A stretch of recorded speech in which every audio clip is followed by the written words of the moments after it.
Hey everyone, welcome back to Way to Gets Better. This is episode 56, and today's topic is OCD. Now, today's topic, I have mostly facts rather than story time. If something piques if I have something to say about a certain thing being said, I will say it, and I'll share a story if I have to, but I won't hesitate. But as I'm writing the episode, I have nothing to share. As far as relating, I want to, we've all had obsessions in our lives, some unhealthy, some healthy, but I want to talk about this episode more along the lines on the basis of the diagnosis. As far as OCD, like we can all sit here and say like, "Oh, I'm obsessed with this, I'm obsessed with that."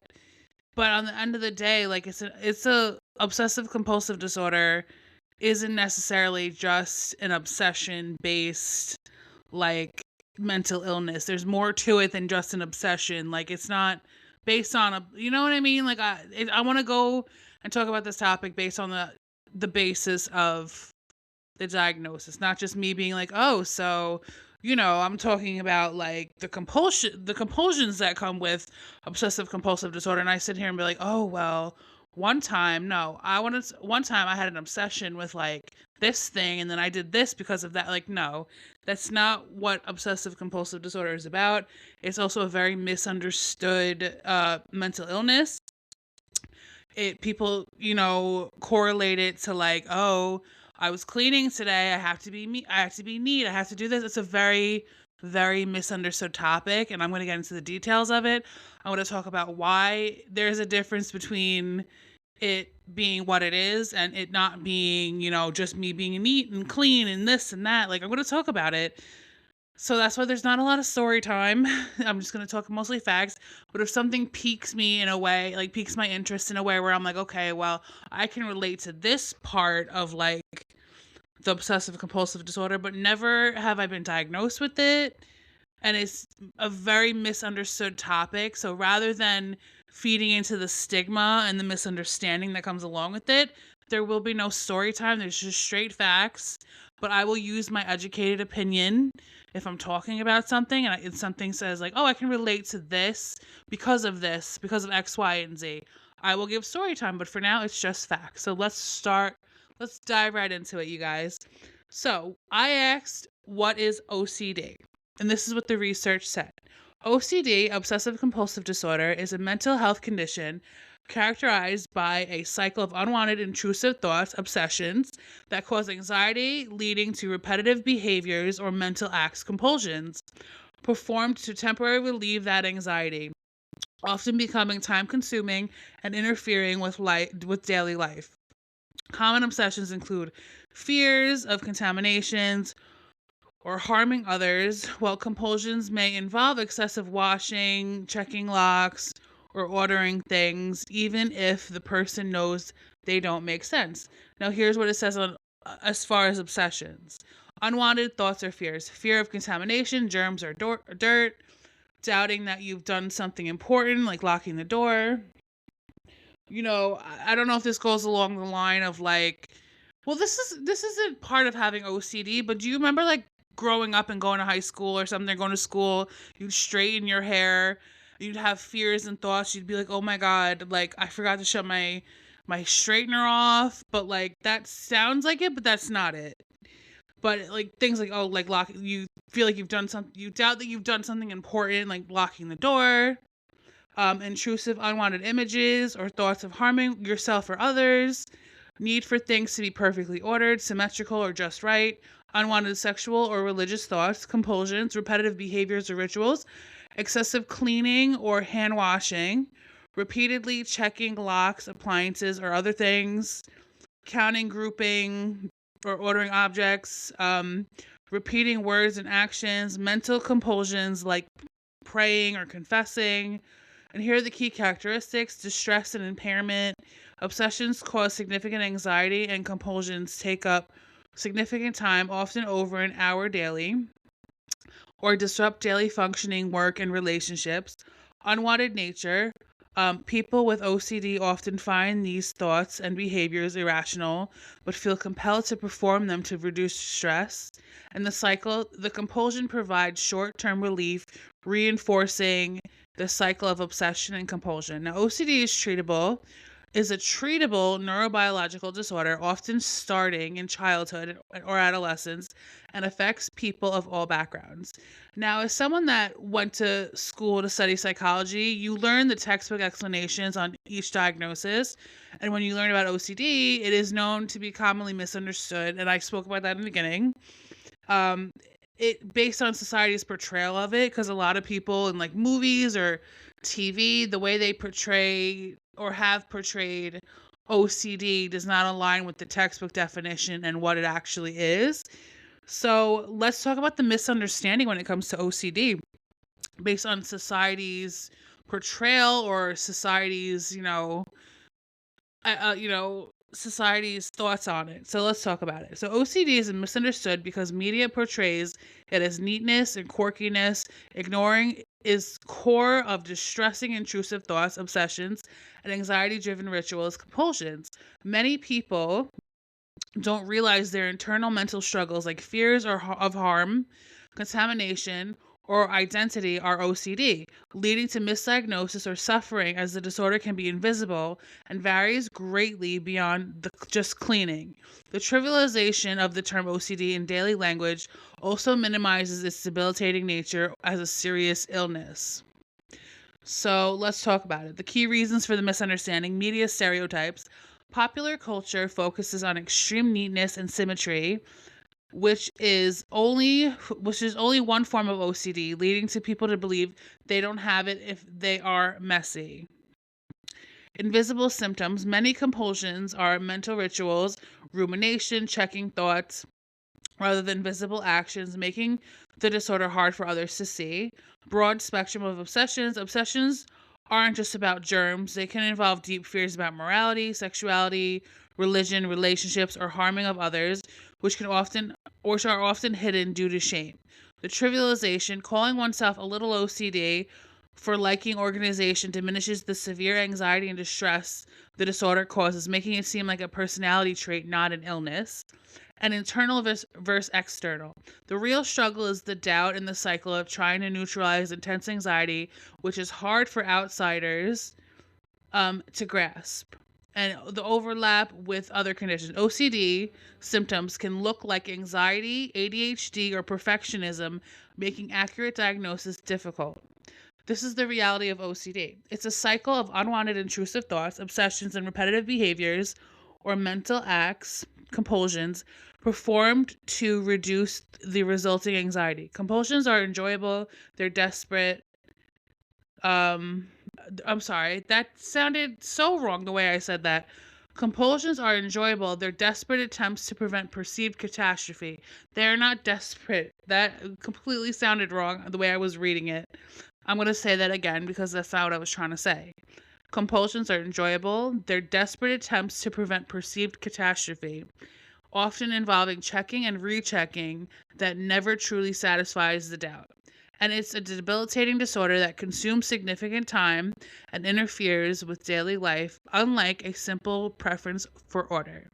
Now there are different types of OCD, and I'll give the list with the explanation, but I also want to go more in depth, just as I did with my episode about depression, because I could sit here and be like, oh, well, and give like a simple explanation to OCD. And we do know I like to be thorough and I like to go all in when it comes to my episodes. So let's dive in. So obsessive compulsive disorder presents through various subtypes, focus on specific intrusive fears, obsessions, repetitive behaviors, compulsions.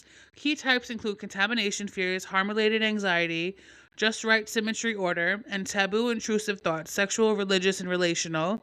While themes differ, all involve distressing thoughts and rituals. So common distinct types of OCD: contamination OCD. We have harm OCD. We have they call it in quotes, just right symmetry OCD. Intrusive thoughts and ruminations, relationship OCD. We have scrupulosity OCD, which is religious OCD, sexual orientation OCD, existential OCD, and hit and run OCD. So let's dive into all those different types. So now, what is contamination OCD? And this is what it said. Contamination OCD is a subtype of obsessive compulsive disorder, OCD, characterized by intense irrational fears of being contaminated by germs, dirt, chemicals, or bodily fluids, or fear of contaminating others. It involves a cycle of distressing, intrusive thoughts and repetitive behaviors like excessive cleaning or avoidance aimed at reducing anxiety. Core components of contamination: OCD, obsessions, intrusive thoughts, fears, germs, illness, fear of contracting disease like COVID-19 or cancer. And then you have physical contaminants: fear of dirt, bodily fluids, saliva, urine, garbage, or chemicals. Mental contamination: the feeling of being unclean or tainted by negative people or experiences, even without physical contact. And spreading contamination: fear of causing harm to loved ones by passing on germs. Compulsions: the rituals and behaviors with this: excessive washing, cleaning, prolonged ritualistic hand washing, showering or cleaning, often lasting hours. Avoidance: avoiding public places, restrooms, shaking hands, or touching contaminated objects like doorknobs. Reassurance seeking: repeatedly asking others for validation that they are not ill or contaminated. And changing clothes multiple times, using excessive amounts of sanitizer, or throwing away items deemed unclean. Key characteristics: contaminated OCD is not merely a preference for cleanliness, it is a chronic disabling condition that causes significant distress and disrupts daily life. People with this type of OCD often compelled to perform these actions to avoid feared catastrophe, but the relief is temporary, reinforcing the cycle of obsession and compulsion. The treatment is effective treatment for contamination OCD is exposure and response prevention therapy, a form of cognitive behavioral therapy that helps individuals face their fears without engaging in compulsive rituals. Now, I'm going to give a little bit of story time. Talking about this whole part of it is kind of reminding me of when I worked at the deli that I worked at. I won't name any names of the deli because they don't deserve business from people because I've talked about it before. Two, I won't say the name based on they're the type of people who, if you mention their business, they will sue you. And yeah, so anyways, getting back to the subject. So there was a customer that used to come in. She would come in with a mask all the time. That's not even the point of what I'm trying to say. So she would come in and she would be very, very aggressive with the employees if they didn't follow bagging her stuff and doing what she wants you to do for her in a very particular. Now, I'm not saying she had OCD. She could, she couldn't. I'm not saying that, but basically what I'm trying to say is like she would come in with a mask, 100% understandable, especially due to the fact that we had a whole pandemic in this country. Understandable. Not judging her on that because I actually had COVID back when COVID first came about, and I was I had anxiety after having it because it was a very scary time because it was just in the beginning. But that's not the point. My point is like she would come in. She was very, very particular. We had to wear gloves. Well, we had to wear gloves anyway working in a deli, but like if we were bagging her stuff, we couldn't touch the bag. We had to touch the bag with gloves. The way we did things had to be at a certain weight for what we were doing for her. Like everything had to be very particular. We couldn't contaminate anything. It was just this whole, like, everything had to be very, like, particular, very clean. We had to change gloves every time we did a different step of what she wanted us to do. Like it was very much like, and when I was reading that the contamination part of OCD, I'm like, that reminds me of that one customer. She could have it, she couldn't have it, but that's where I go with story time. Like she was very like and then if we didn't do what she said, she would get very anxious and aggressive towards us. Or if it was like a new person who didn't know, like that wasn't used to her when she would come in, she would get very aggressive and nasty with them. So that's what I'm saying. Like she could have it. It sounds like it, but I'm not, I have no license to sit here and be like, yeah, that lady had OCD. But I'm just going based off of it kind of reminds me of dealing with that customer. So we have that. It was like contamination. I talked about it. Let me just make sure. Okay, so we talked about the contamination OCD. Now let's talk about relationship OCD. Now, relationship OCD is a subtype of obsessive compulsive disorder characterized by persistent, intrusive, and distressing thoughts, doubts, or fears about the rightness of a romantic relationship, one's own feelings, or partner's flaws. It compels individuals to engage in repetitive behaviors like constant reassurance seeking, comparison, or mental checking to gain certainty. So, obsessions with it, intrusive thoughts, constant questioning of whether they truly love their partner, if their partner is the one, or if the partner is attractive enough, compulsions and behaviors, seeking reassurance from friends, family, or the partner, constantly comparing the relationship to others, checking feelings or analyzing the partner's traits. The impact causes of significant distress, reduces relationship satisfaction, and can lead to breaking up even with a desired partner. Distortion, unlike regular relationships, excuse me, I said that completely wrong, you guys. Unlike regular relationship anxiety, ROCD is marked by a need for absolute certainty, making the person feel unable to relax or enjoy the relationship. And common symptoms and examples: partner focused, obsessing over a partner's flaws, such as their intelligence, hygiene, or social skills. Relationship focused, constantly questioning if the relationship is right or if they are settling. Physical and mental checks, checking for arousal during intimacy, or mental reviewing of past conversations to gauge love. And ROCD is treated with using specialized therapy such as exposure and response prevention, cognitive behavioral therapy to help individuals manage their intrusive thoughts without resorting to compulsive behaviors. Now let's move on to the next one. What is harm OCD? Harm OCD is a subtype of obsessive compulsive disorder characterized by persistent intrusive thoughts or unwanted thoughts, images or urges about causing harm to oneself or others. These thoughts are this word, I'm back to the part where I'm butchering words. Ego dystonic, meaning they contradict the person's actual values, desires, or character, leading them to extreme distress, anxiety, guilt, or shame.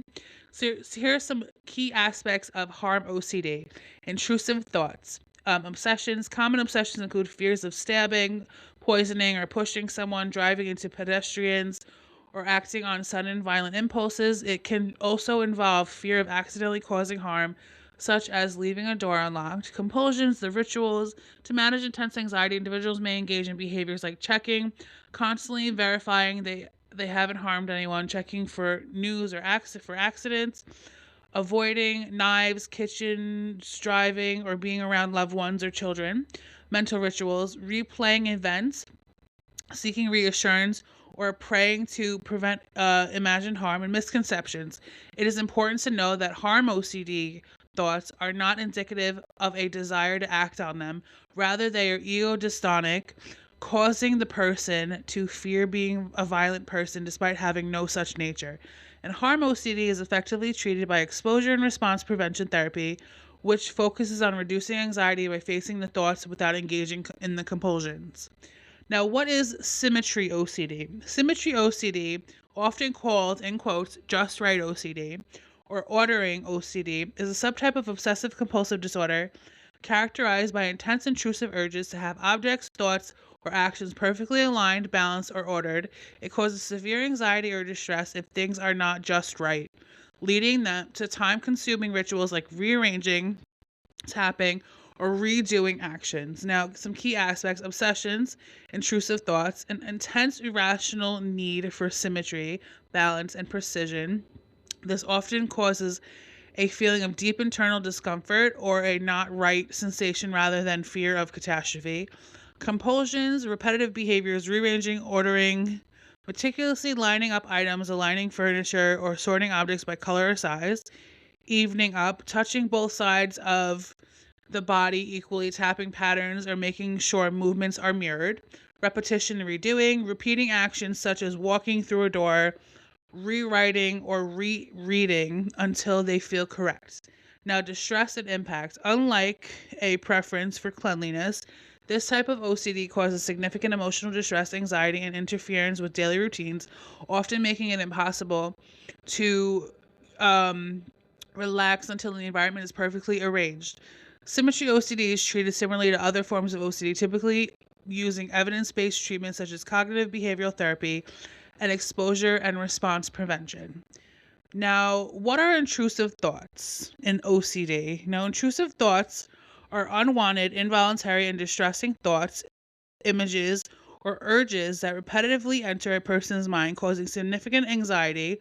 Unlike fleeting worries, these thoughts are often taboo, violent, or shameful, contradicting a person's actual values, leading to sticky mental loops and compulsive behaviors. Some key aspects of intrusive thoughts: nature. They are often shocking, bizarre, and involuntary, often centering on harm, sex, religion, or safety.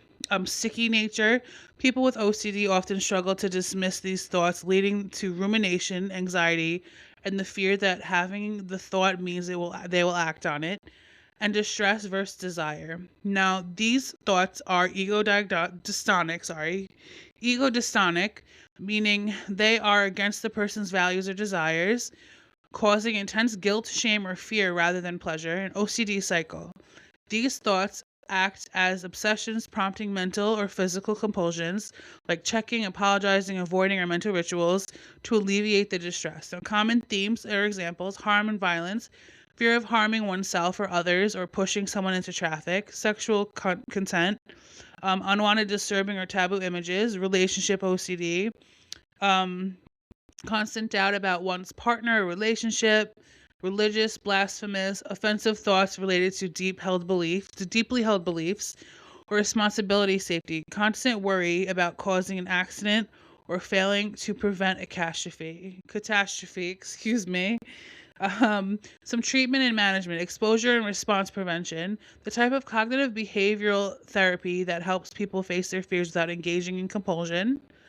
And then we have medication, SSRIs, selective serotonin reuptake inhibitors, excuse me, can help reduce the frequency and intensity of the thoughts. And acceptance, identifying the thoughts as OCD thought rather than true desire or danger, can reduce its power. Now, let's talk about another form of OCD, which is this is the hard one. It's scrupulosity, excuse me. It's scrupulosity OCD. I should have really asked Google how to say that before I even got onto recording this, which is religious OCD. Is a subtype of OCD involving pathological guilt, fear, and intrusive thoughts regarding moral or religious violations. Individuals experience intense anxiety about displeasing God, committing blasphemy, or sinning, often leading to compulsive behaviors like excessive prayer, constant confession, or rigid repetitive rituals to achieve certainty and relief. Now, obsessions involve intrusive, unwanted thoughts about being evil, unforgiven, or possessed, fear of going to hell, or obsession with purity. Compulsions, repetitive behaviors to reduce anxiety, such as excessive praying, overanalyzing thoughts, reassurance seeking from religious leaders, and self punishment. And misinterpretation. Individuals may mistake intrusive, blasphemous thoughts for their own or as a sign of spiritual failure. The impact: this condition can turn religious practice into a source of fear rather than comfort, often leading to functional impairment in daily life. And now we have common misconceptions about it. It is not simply being too religious, but rather a mental health condition where fear overrides faith. It can affect people of any faith or even those who with secular moralistic views.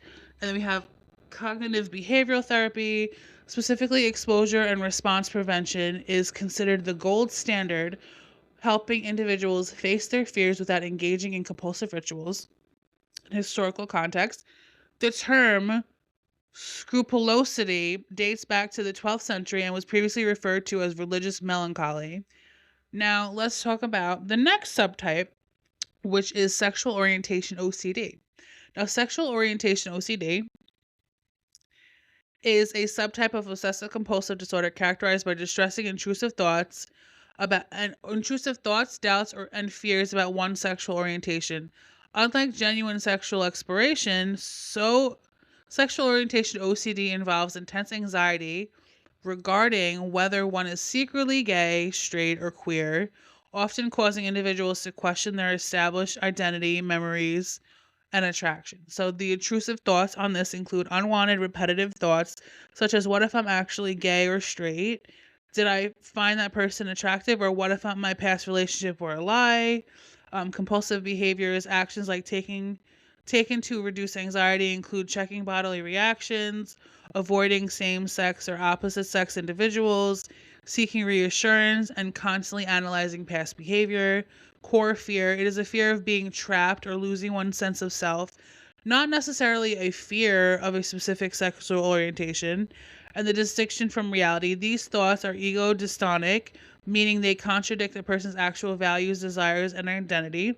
Common misconceptions, not a sexual preference. It is not about being in denial of one's true hidden sexuality, and it's not homophobia. It is a mental health condition, not a sign of bigotry.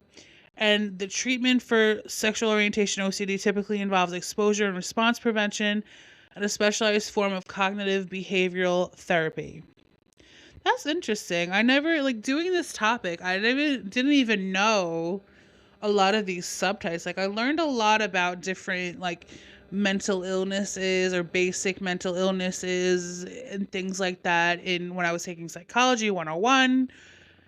That was in Suffolk when I took it. And then when I went to Stony Brook and I actually was like double majoring in psychology and sociology, you learn a lot more, but not this in depth. And these are really interesting subtypes that I had no idea. Like, they could have told me, maybe I didn't pay attention, but I don't remember things being this in depth about it. But I'm glad I'm doing this episode because I would have never known there was such thing as this. Like, it's very interesting. Like, the more I do this podcast and the more in depth I go in on these topics, I'm learning more and more, and it's so interesting. But okay, I never knew there was such thing. Okay, so let's go to the next subtype, which is existential OCD, which is a subtype of OCD characterized by intense, intrusive, and repetitive thoughts about unanswerable philosophical questions regarding life, death, reality, and purpose.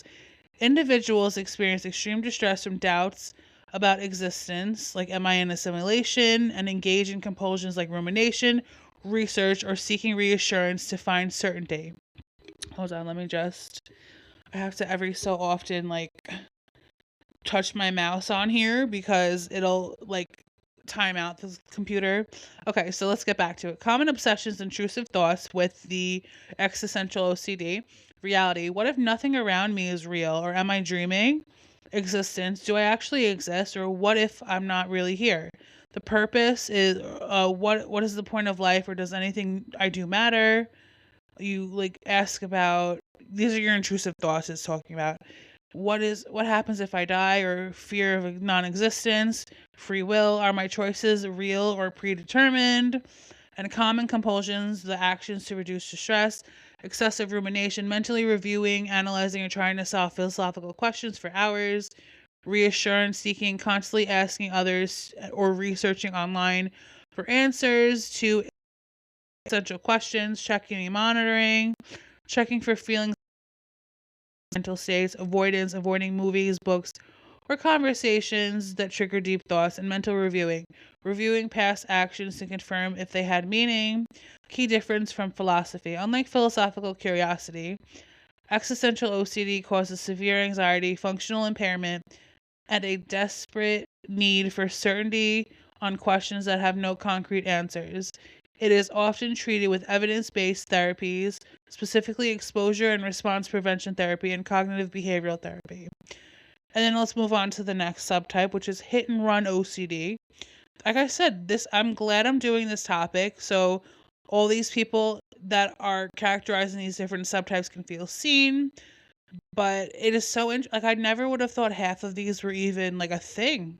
Not saying that I wouldn't think that they wouldn't exist, but if I was just somebody who was doing a topic on OCD, I would think just to talk about like the baseline stuff, not the in-depth, like, oh, all these subtypes. So let's talk about hit and run now. Hit and run is a subtype obsessive compulsive disorder that is characterized by intense intrusive fears of having accidentally hit a pedestrian, cyclist, or animal while driving, often without realizing it is a form of harm OCD where individuals experience distressing doubts despite lacking any evidence or of an accident. Common obsessions: what if I hit someone? Did I like run somebody over? Turning around to check the road, stopping and to inspect the car, damage or blood, checking news reports for accidents, reassurance, repeatedly asking passengers if they saw or felt anything, mental rituals, replacing the drive in their mind to look for signs of an accident, common triggers: driving over potholes, speed bumps or debris, driving in the dark, passing joggers or bikers, avoidance. Some individuals may avoid driving altogether, avoid driving at night, or restrict familiar routes, and some treatment. The standard treatment for hit and run OCD is exposure and response prevention, which involves confronting the fear of having hit someone without engaging in the compulsive checking or reassurance seeking behaviors that helps individuals tolerate uncertainty and reduce anxiety over time. Now, those were all the subtypes. We got down to the bottom of it. Let's talk about how OCD is treated. Now, I talked about it mostly in the midst of talking about all the subtypes, but let's go more in depth into how it can be treated. So, OCD is best treated with a combination of specialized therapy and medication. Aiming to manage symptoms and improve quality of life, the gold standard treatment is exposure and response prevention, a form of cognitive behavioral therapy often paired with selective serotonin. I'm just going to say SSRIs. It's reuptake inhibitors, selective serotonin reuptake inhibitors, SSRIs, exposure and response prevention, a highly effective type of CBT, which involves gradually confronting anxiety provoking situation exposures without engaging in compulsive behaviors. This teaches the brain that feared outcomes do not occur, reducing anxiety over time. The medications such as sertraline, fluoxetine, and fluvoxamine are commonly used to treat OCD. We have an antidepressant called clomipramine. I don't know, I'm butchering these names. And then we have augmentation of, if SSRIs are insufficient, doctors may add other medications like antipsychotics. Combined treatments for moderate to severe cases, combining ERP therapy with medication often provides the best results in support and self-care. Consistent practice with a therapist is vital, but patients can also manage symptoms through mindfulness and recognizing triggers. Treatment typically requires 16 to 22 sessions, though long-term management may be needed for some. If you are experiencing symptoms, it is recommended to seek a mental health professional specializing in ERP. Now, here are some self-care tips. Let's talk about the self-care tips. Who doesn't love self-care? Self-care tips for OCD involves managing daily stress through constant routines, including regular exercise, proper sleep hygiene, a healthy diet, and mindfulness to reduce anxiety. Key strategies include practicing self-compassion, staying socially connected and engaging in enjoyable activities, and applying exposure and response prevention to tolerate uncertainty without performing the compulsions. Now, implement lifestyle changes. Exercise. Regular aerobic activity like running can reduce the frequency and intensity of symptoms. Sleep. Maintain a consistent restful sleep schedule to manage stress. Diet. Eat a balanced diet to stabilize mood and energy levels. And structure. Maintain daily routines and provide stability. And their mindfulness and meditation. Use these techniques to observe intrusive thoughts without judgment or reaction. And grounding. Use the 3-3-3 rule, which is 3 things you see, 3 sounds, and 3 sensations to manage anxiety.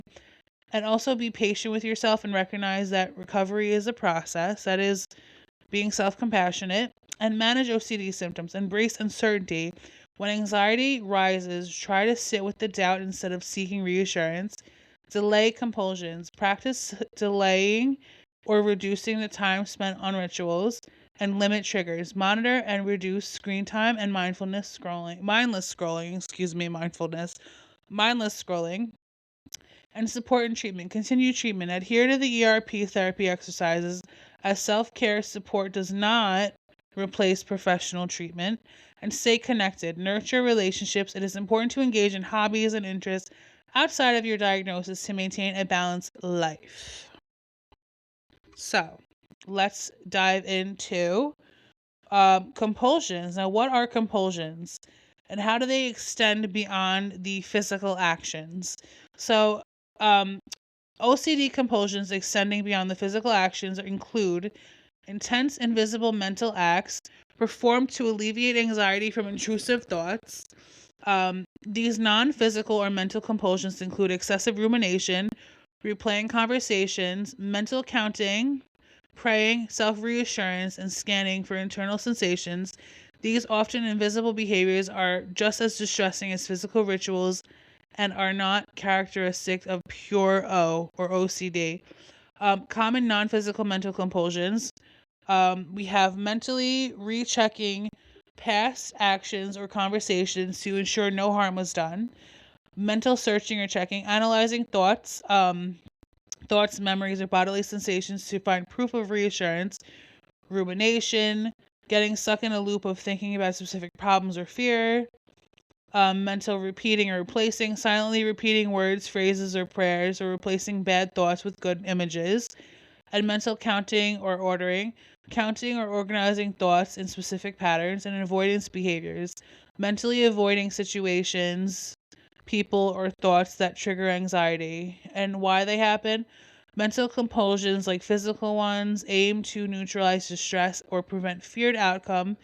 They are often used when a person with OCD wants to hide their rituals from others.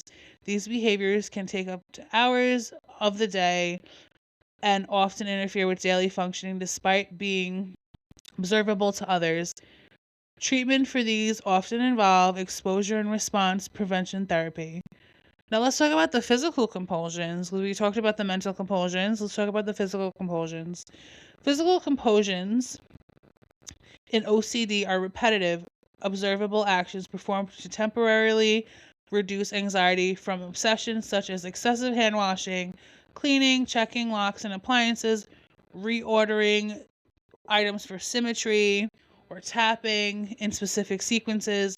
These actions are often driven by fear or harm of contamination, leading to exhaustion and, in some cases, severe physical distress. Common types of physical compulsions: cleaning and grooming, excessive hand washing, showering, bathing, or brushing teeth to avoid contamination, repeatedly checking stoves, locks, or for mistakes to ensure safety, ordering and arranging, ensuring objects, books, cans, or pictures are perfectly aligned, symmetrical, or just right, repetitive actions, going in and out of doors, tapping objects or touching things a specific number of times. We have physical maintaining, checking the body for signs of illness, or monitoring sensations such as heartbeat or groinal response. And we have reassurance seeking, asking others for confirmation that a fear will not come true. And then the physical effects: skin damage, dermatitis, or sores from excessive washing. We have physical exhaustion, extreme fatigue from time-consuming rituals. We have pain or discomfort. We have injuries from repetitive movements and gastrointestinal issues, nausea, diarrhea, or stomach aches caused by severe anxiety. Now, these behaviors are driven by a cycle of intrusive thoughts, which are the obsessions that create a false alarm in the brain, creating temporary relief when the action is completed. Now, let's talk about the stigma of OCD. The stigma of OCD stems from misconceptions that trivialize the disorder as a personality quirk or being clean, rather than a severe, often debilitating mental health condition. This stigma causes immense shame, leading to delayed diagnosis, social isolation, and reluctance to seek treatment. Now, the trivialization, phrases like "I'm a little OCD" or "obsessive Christmas disorder," undermine the suffering of those with the condition. Misconceptions: many incorrectly believe OCD is always about the germs or cleaning, ignoring the more taboo, intrusive, or violent thoughts. shame, and guilt. Individuals often feel like monsters due to their intrusive thoughts, leading to self-stigma. And the misdiagnosis. The public's limited understanding can lead to providers misdiagnosing or dismissing symptoms, causing delays in treatment by up to 17 years. And social distance. Some people perceive individuals with OCD as dangerous or bad in cases involving harm or sexual taboo themes, rather than someone suffering with an anxiety disorder. And consequences and breaking the stigma. The stigma prevents people from talking about their experiences, isolating them in their suffering. To fight this, it is essential to educate, clarify that OCD is a serious illness, not a useful quirk or a personality trait, which is what I'm doing. Correct misuse, challenge the casual use of the term OCD in daily conversation, normalize real symptoms, share stories that highlight the full, complex range of OCD, including intrusive thoughts and mental rituals, and support in community. Encourage seeking help and connecting with support organizations such as the International OCD Foundation. Now, here we're getting down to the part where now we just talked about the stigma. Let's talk about the people who actually have OCD. So, that is key to helping out with reducing the stigma, which is why I do the celebrity part of it. Now, we talk about some actors and performers. We have Daniel Radcliffe from Harry Potter. The Harry Potter star has spoken about needing to repeat sentences to himself as a child, a compulsion he later managed to help. Charlize Theron has mentioned obsessive need for order, particularly with messy cabinets, admitting that it can cause her to lie awake at night, which is it. When I was first reading this, I'm like, oh, that's just basically what we just talked about, the misunderstanding. But where that differs from the misunderstanding part of OCD is where she said it causes her to lie awake at night. So when your obsessions and things cause a compulsion, that is where you have OCD. So that is 100%. That part where they say admitting that it can cause her to lie awake at night is where it 100% makes sense. We have Megan Fox revealed that in 2010 interview that she has lived with OCD. Then we have Leonardo DiCaprio, struggled with the compulsion to walk through doorways or on a sidewalk cracks multiple times. Amanda Seyfried, she has discussed her long-term battle with anxiety or OCD, and OCD, excuse me, and OCD. There's a difference between saying or and end. There's a key grammatical difference between saying that. So my apologies. We have Julianne Moore and Jessica Alba. They both have publicly mentioned having OCD. Catherine Zeta-Jones, she has spoken about her struggles with the disorder. Camila Cabello has been very open about experience with OCD, describing how she manages it with therapy and mindfulness. Hold on, okay. Then we have Ariana Grande. She has discussed having OCD as a child, managing symptoms with, for example, specific routines in the shower. We have Justin Timberlake. He mentioned to having combination of OCD and ADD. And I think I mentioned he had ADHD. So I don't know if this ADD, ADHD. There's a difference between ADD and ADHD. From what I heard, he had ADHD. So I don't know. Like I said, a lot of this AI information is very, very, very, very like biased. Now we have Fiona Apple and George Ezra have both spoken out about their experiences. And then we have TV personalities and others. We have Howie Mandel. He has been very vocable. Is that a word? That's not a word. Why did I say that? Excuse me. Howie Mandel has been vocal about his severe germ-related OCD, germophobia, to raise awareness. We have Howard Stern has discussed his OCD, including several severe rituals. We have David Beckham has spoken about his need to rearrange items in straight lines or pairs. Lena Dunham, she has discussed her lifelong struggle with anxiety and OCD. Then we have Greta Thunberg. She has mentioned that she has OCD. Now, a lot of these individuals highlight that OCD is real, often debilitating condition that can coexist with being a highly successful person. 100%. That's why a lot of times I bring up these people in my topics so people know that just because you have something that I'm talking about, like it could be bipolar disorder, it could be OCD, it could be ADD, it could be ADHD.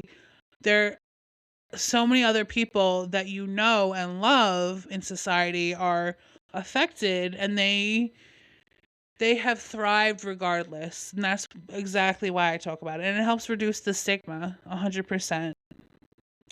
Now, here are some resources for OCD. We have major organization and support networks, International OCD Foundation. It is one of the most comprehensive global sources for OCD.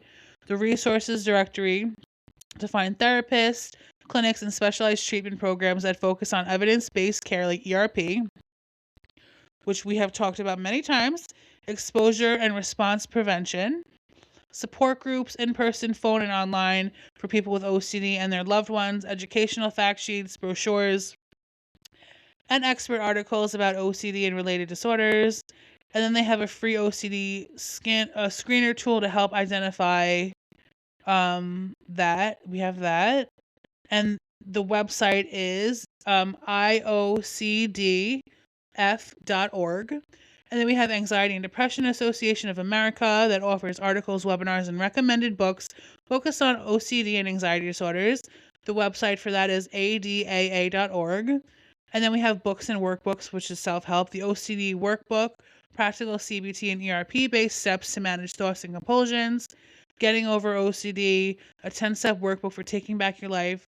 Structured self-help program, Stop Obsessing, which is a classic self-help book with proven strategies. And they have many others tailored to teens and families, specifically OCD subtypes, or harm OCD, compulsive checking.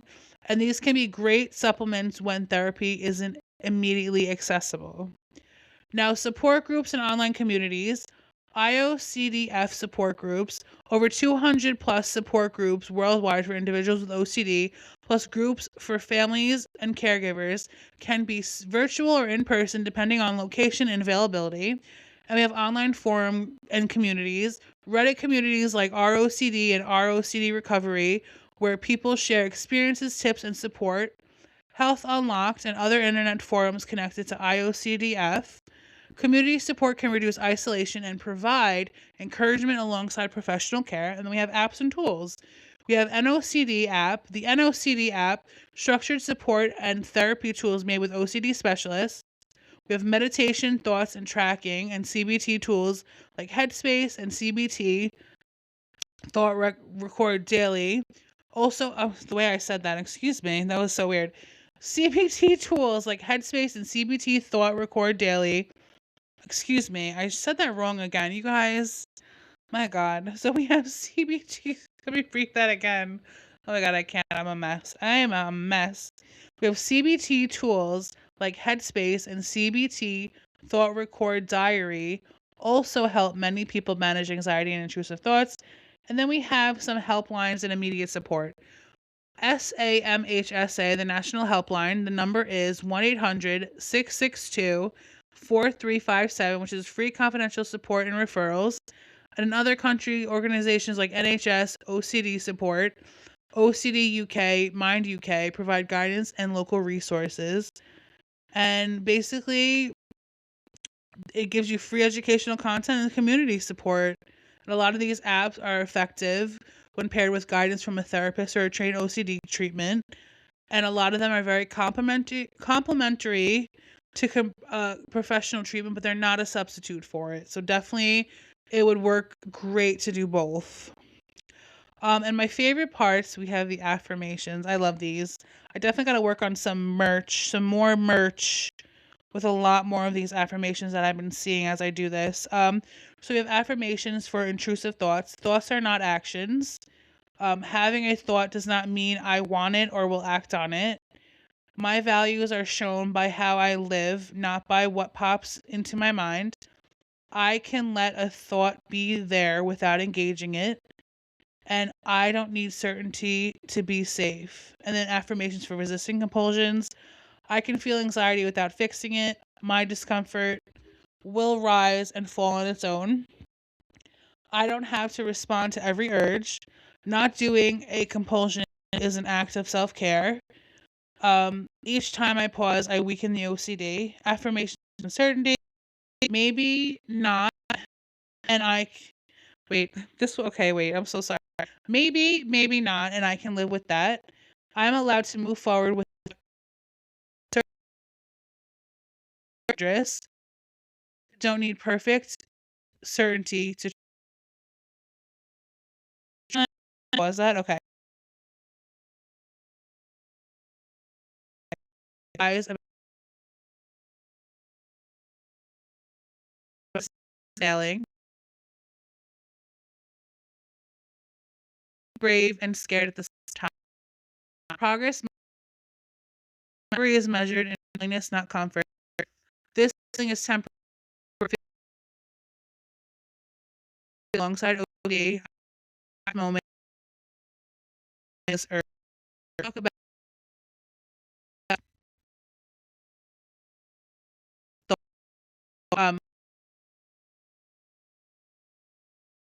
on. Excuse me. Computers. Let's hold on. Sorry, there we go. Thoughts are just scared and still be safe. My brain is being bossy and I hope it. Hold on. Let's go. Okay, there we go.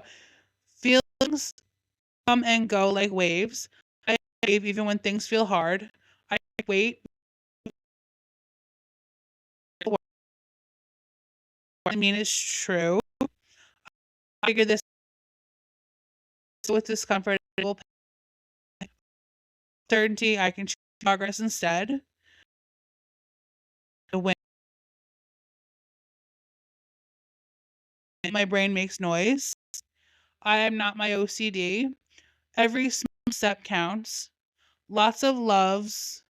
Okay, son. Lots of kids and teens OCD. I'm not weird. I didn't these thoughts. Nina,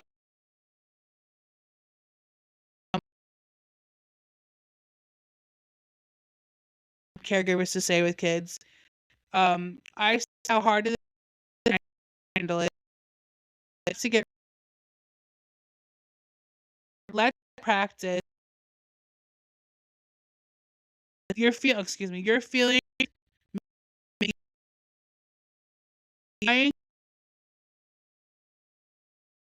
so that's our episode on OCD. Thank you guys for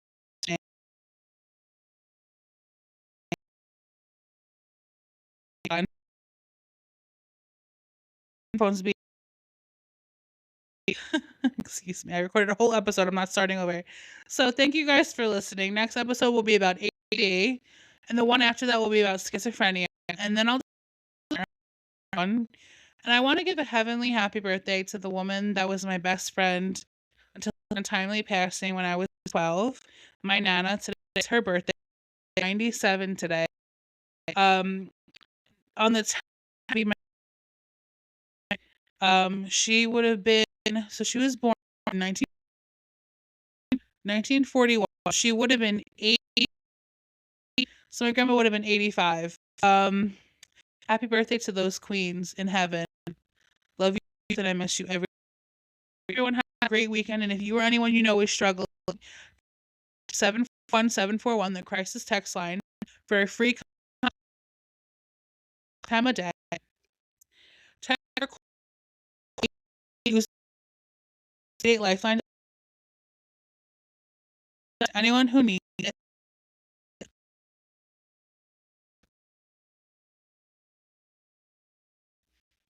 Hello? Here we go. Let's get back to it. Sorry. 988 continues to offer support to anyone who needs it, but no longer offers specialized LGBTQ plus support. If you're looking for specialized support, you can directly call the Trevor Project at 1-866-488-7386 or text START to 678-678 or connect online at trvr.org/get-help. For the same free, secure support as always, you can find more resources at jedfoundation.org/crisis. And the new lifeline for LGBTQIA+ given by Canada is 1-877-330-6366.